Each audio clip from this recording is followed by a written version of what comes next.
Capítulo 4. Rei da Montanha. Virando na direção do ruído estrondoso, muitos escravos ergueram a cabeça, apenas para ver roxos e pesados pedaços de gelo chovendo sobre eles de cima. Eles entraram em pânico instantaneamente, se afastando em uma cacofonia de gritos. Sombras dançavam alegremente sobre pedras negras enquanto, enredados pela grossa corrente, esses escravos caíam no chão e arrastavam outros com eles. Sun Yi foi um dos poucos que permaneceu de pé, principalmente porque estava pronto para algo assim acontecer. Calmo e coletado, ele olhou para o céu noturno, seus olhos aprimorados pelo atributo perfurando a escuridão, e deu um passo medido para trás. No segundo seguinte, um pedaço de gelo do tamanho do torso de um homem atingiu o chão bem na frente dele e explodiu, chovendo fragmentos afiados em tudo ao redor. Outros não foram tão rápidos. À medida que o gelo e as pedras continuavam a cair, muitos ficaram feridos e alguns até perderam a vida. Gemidos agonizantes encheram o ar. De pé, tolos. Cheguem ao muro. O soldado veterano, aquele que havia chicoteado Sun Yi algumas horas antes, estava gritando com raiva, tentando fazer os escravos se moverem em direção à relativa segurança da encosta da montanha. No entanto, antes que alguém pudesse obedecer a seu comando, algo maciço veio caindo, enviando um tremor pelas pedras sob seus pés. Cair entre a caravana e a parede da montanha, mergulhando tudo em silêncio por alguns segundos.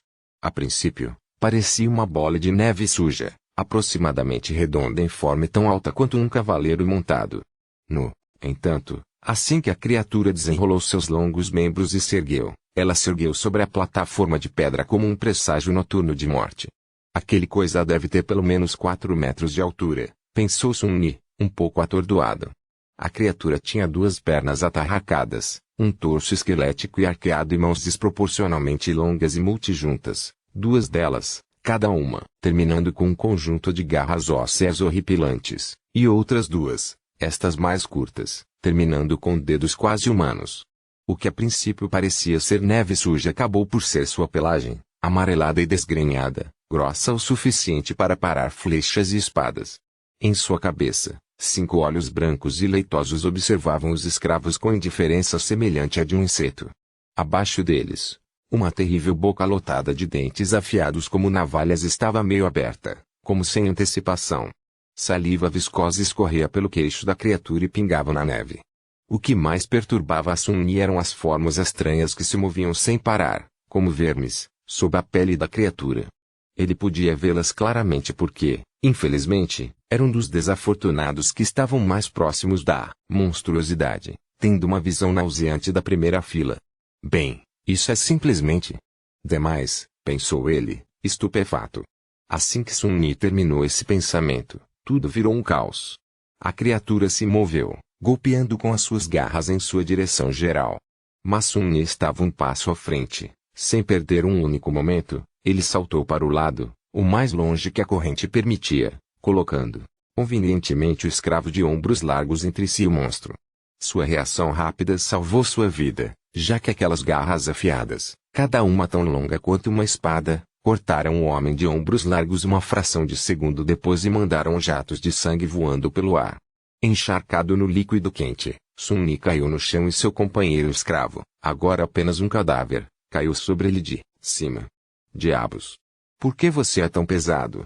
Temporariamente cego, Sun Yi ouviu um uivo arrepiante e sentiu uma enorme sombra passando por cima dele. Imediatamente depois, um coro ensurdecedor de gritos preencheu a noite.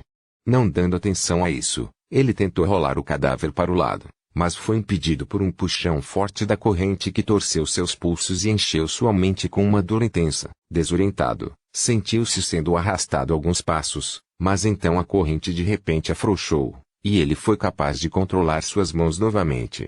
Veja, as coisas poderiam ter sido piores. Colocando as palmas das mãos contra o peito do homem morto, ele empurrou com toda a força que tinha. O cadáver pesado resistiu teimosamente a todas as suas tentativas, mas finalmente caiu de lado, libertando Sun Yi. No entanto, ele não teve tempo de comemorar essa nova liberdade, já que seu sangue de repente se transformou em gelo. Porque naquele momento, com as palmas das mãos ainda pressionadas contra o corpo sangrando do escravo de ombros largos, ele sentiu claramente algo se contorcendo sob a pele do homem morto. Você tinha que pensar em como as coisas poderiam piorar, não é, idiota? Ele pensou. E em seguida recuou. Empurrando o corpo com as pernas, Sun-Yi se arrastou o mais longe que pôde, cerca de 1,5 metros, graças à corrente sempre presente. Ele rapidamente olhou ao redor, notando uma massa de sombras dançantes e a silhueta do monstro arrasando os escravos gritando no extremo oposto da plataforma de pedra. Então ele se concentrou no corpo morto, que começou a se contorcer com crescente violência. Do outro lado do corpo, o escravo malandro olhava para ele com a mandíbula frouxa e uma expressão horrível no rosto.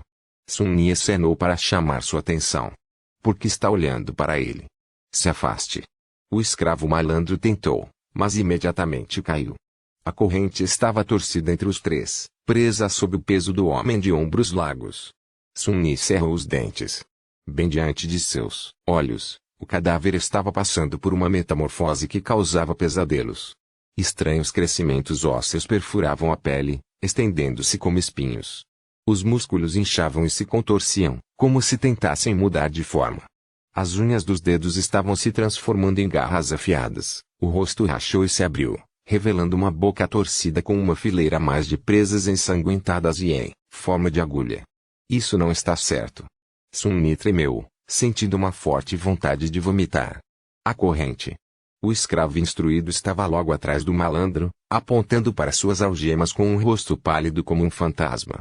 Aquela observação estava longe de ser útil, mas, dadas as circunstâncias, seu choque era compreensível.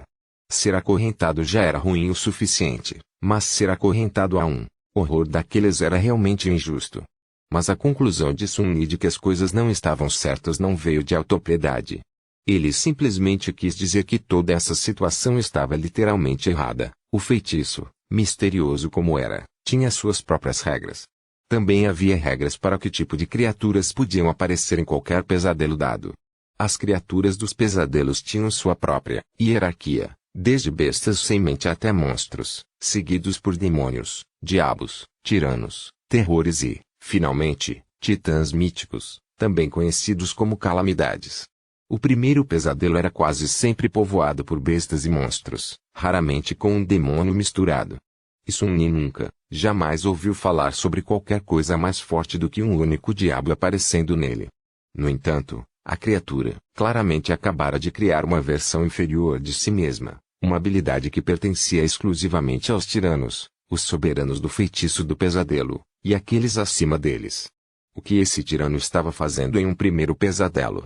Quão poderoso era esse maldito atributo, fadado? Mas não havia tempo para ponderar.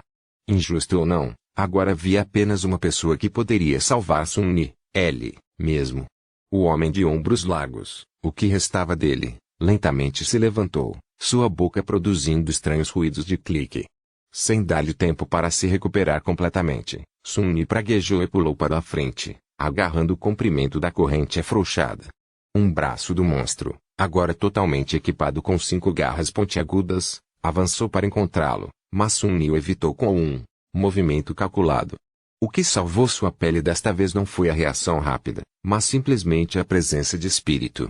Sun-Yi pode não ter aprendido nenhuma técnica de combate sofisticada, já que sua infância foi gasta nas ruas em vez de na escola. Mas as ruas, também, eram uma espécie de professor. Ele tinha passado toda a sua vida lutando pela sobrevivência, muitas vezes literalmente. Essa experiência permitiu que ele mantivesse a cabeça fria no meio de qualquer conflito. Então, em vez de congelar ou ser consumido pelo medo e pela dúvida, Sun-Yi simplesmente agiu. Ao se aproximar, ele jogou a corrente em volta dos ombros do monstro e puxou, prendendo suas mãos ao corpo. Antes que a criatura, ainda lenta e grogue de sua transformação, pudesse reagir adequadamente, Sun-Yi envolveu a corrente várias vezes ao redor dela, mal salvando seu rosto de ser arrancado pela boca aterrorizante da criatura. A boa notícia era que o monstro não podia mais mover as mãos. A má notícia era que o comprimento da corrente que ele usou para imobilizá-lo havia desaparecido, deixando quase nenhuma distância entre eles. Vocês dois, Sun-Yi gritou, dirigindo-se aos seus 2 companheiros escravos, puxem essa corrente como se suas vidas dependessem disso. Porque elas dependiam. O escravo astuto e o estudioso o encararam e, em seguida, compreendendo o que ele estava pensando, começaram a se mover. Agarrando a corrente pelas direções opostas, eles puxaram com toda a força, apertando ainda mais o agarre sobre o monstro e não permitindo que ele se soltasse. Ótimo! Pensou Sun Yi. O monstro contraiu os músculos, tentando se libertar. A corrente rangeu, presa nos espinhos ósseos, como se lentamente se despedaçasse. Não tão ótimo. Sem perder mais tempo, ele jogou as mãos para o ar e pegou o pescoço da criatura com a corrente curta e fina que conectava seus grilhões juntos. Então ele circulou o monstro com um passo rápido e puxou, acabando de costas com ele, tão longe de sua boca quanto possível. Sun Yi sabia que não era forte o suficiente para estrangular um homem com as mãos nuas, muito menos um mutante estranho e aterrorizante como o que tentava comê-lo. Mas agora, usando suas costas como alavanca e o peso de todo o seu corpo para puxar os grilhões para baixo, pelo menos tinha uma chance. Ele puxou com toda a sua força, sentindo o corpo do monstro pressionando contra ele, espinhos de osso roçando sua pele. O monstro continuou a lutar, clicando alto e tentando quebrar a corrente que o prendia. Agora era apenas uma questão de qual coisa se romperia primeiro, a corrente ou o próprio monstro. Morra! Morra, seu bastardo! Suor e sangue rolavam pelo rosto de Sun Yi enquanto ele puxava, e puxava, e puxava com toda a força que conseguia reunir. Cada segundo parecia uma eternidade. Sua força e resistência, que já eram poucas para começar, estavam rapidamente se esgotando. Sua costa ferida, pulsos e músculos perfurados pelos espinhos de osso, estavam em agonia. E então, finalmente, Sun Yi sentiu o corpo do monstro ficar mole. Um momento depois, uma voz ligeiramente familiar soou no ar. Era o som mais lindo que ele já tinha ouvido. Você matou uma besta adormecida, larva do Rei da Montanha.